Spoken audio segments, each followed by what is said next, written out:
One kid was saying to me recently, they were in the car park at the time, her cousin is in the playground crying because she told her cousin how she plays dress up and things like that online. Yeah. And it's really fun to do speech therapy, and the cousin's like, I want to do speech therapy too. Aww.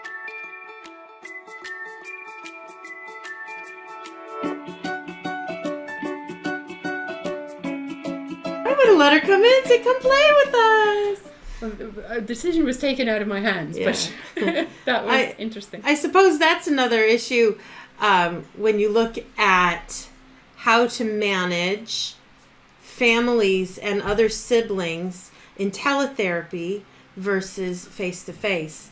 And I suppose for myself, I'm very much a person with if a parent brings their other child, I'm going to do whatever I can to engage and have both siblings participating within the session, because when they go home, both siblings are going to be there. So why would I say, no, you have to sit outside with your other child, because then they're not learning how to play together. Yeah. And so I'd much rather do that. So I find it is a little bit trickier online because you aren't there to physically manage things, I suppose. And I've been working with some students recently, and one of them, there was a family and there was the younger child, and the student SLT is trying so hard to engage the mom and the child and trying to help the younger sibling, but all the younger sibling wants to do is talk to her. And he's just sitting there chatting away.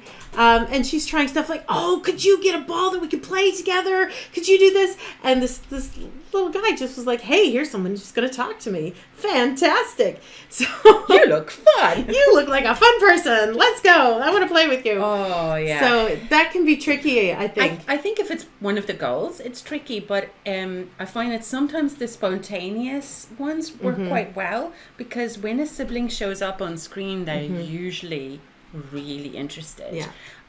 And you can sometimes just play the game a little bit differently and go, okay, we're going to take turns, especially when you have a reluctant kid in therapy and the sibling's like, yes, this is amazing. I'm going to use my stretchy speech like this. And then they model beautifully.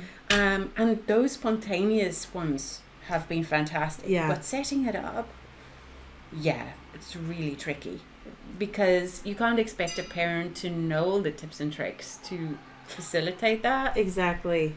That can be really hard. Yeah.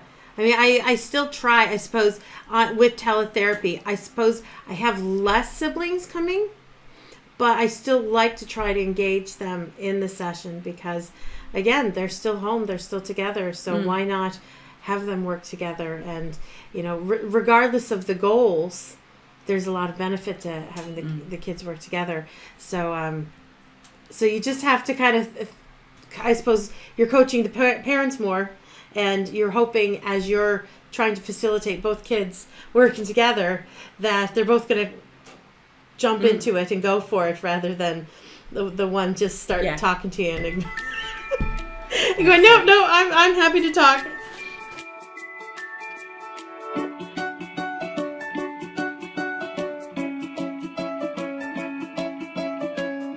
If you have any questions, Give us a call. send in your questions and we'll try our best to answer them.